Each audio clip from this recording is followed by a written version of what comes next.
ब्रह्म मुहूर्त का गुणगान करते हैं हमारे शास्त्र। इसे अमृत वेला भी कहा जाता है। वह समय जब देवता पृथ्वी पर भ्रमण करते हैं, वह समय जब आकाश अमृत बरसाता है। जो इस समय में जाग कर दिनचर्या आरंभ कर लेता है, वह अधिक उन्नतिशील होता है। इस समय में योग, ध्यान, पूजा पाठ करने वाले कठिनाइयों में डिगते नहीं।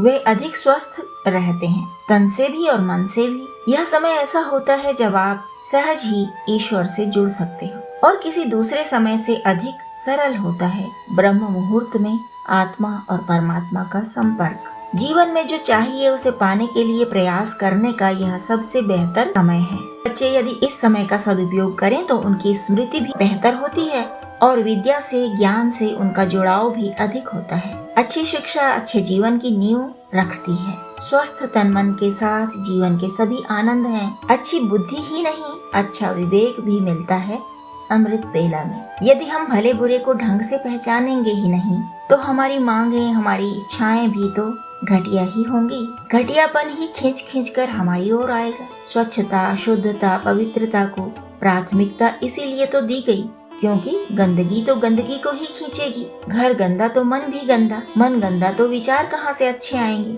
कुछ अच्छा सूझेगा नहीं तो काम अच्छे कैसे हो जाएंगे।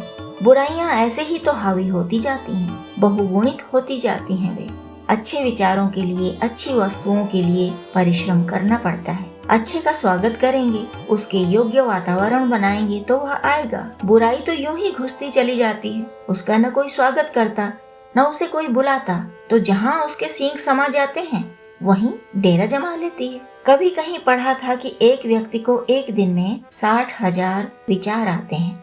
यदि हमारा अंतर्मन शुद्ध हो तो प्रतिदिन कितने अच्छे अच्छे विचार हमारे पास आकर हमारे आचार विचार में भी सुधार कर लेंगे।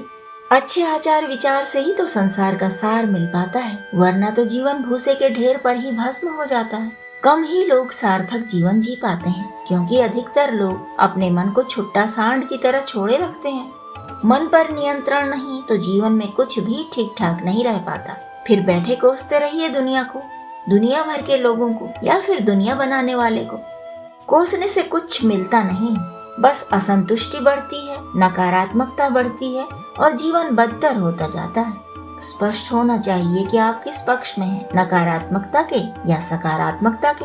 क्या बढ़ाना चाहते हैं आप? यदि नकारात्मकता नहीं चाहिए तो पूरी तत्परता से उसका त्याग करना होगा। वह तो सेंध लगाएगी अनेक तरीकों से। इसे दृढ़ता से समझना पड़ेगा और उसके लिए जब प्रवेश निषेध हो जाएगा तो सकारात्मकता के लिए अपने आप स्थान बनता चला जाएगा। भले ही यह आंतरिक परिश्रम का काम है, लेकिन सच में इससे बड़े अद्भुत आनंद की प्राप्ति होती है। शुभ शक्तियाँ हमारे लिए सक्रिय होती हैं और हम वह पाने के योग्य बन जाते हैं जिसे पाने की कल्पना भी नहीं कर सकते थे।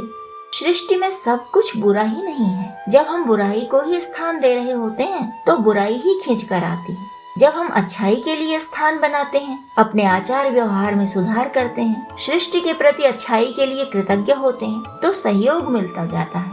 यह सहयोग स्थूल रूप में भी मिल सकता है और सूक्ष्म रूप में भी। यह भी हो सकता है कि अमुक जी के सहयोग से या कृपा से अमुक काम हो गया, और ऐसा भी संभव है कि आपका काम हो गया पर पता भी नहीं चला कि हो कैसे गया। जैसे दरिद्रता किसी को नहीं चाहिए, लेकिन रोना रोने से तो वह दूर होने से रही। स्वस्थ मन की प्रार्थना और प्रयास ही इतना समर्थ बनाते हैं कि अवांछित दूर हो।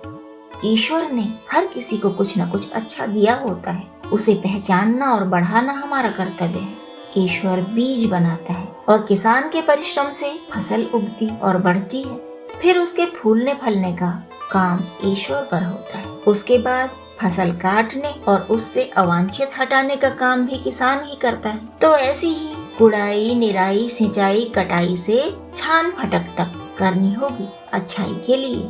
फिर अच्छा ही बहुगुणित होगा हमारे लिए। तो बंधु, अच्छे विचारों के लिए जुड़े रहिए हमारे साथ। लाइक, शेयर, सब्सक्राइब करके हमें प्रोत्साहित करते रहिए और कमेंट के द्वारा हमें अपनी राय भी बताते रहिए। यही तो हमारे बीच स्नेह का सेतु है ना बंधु।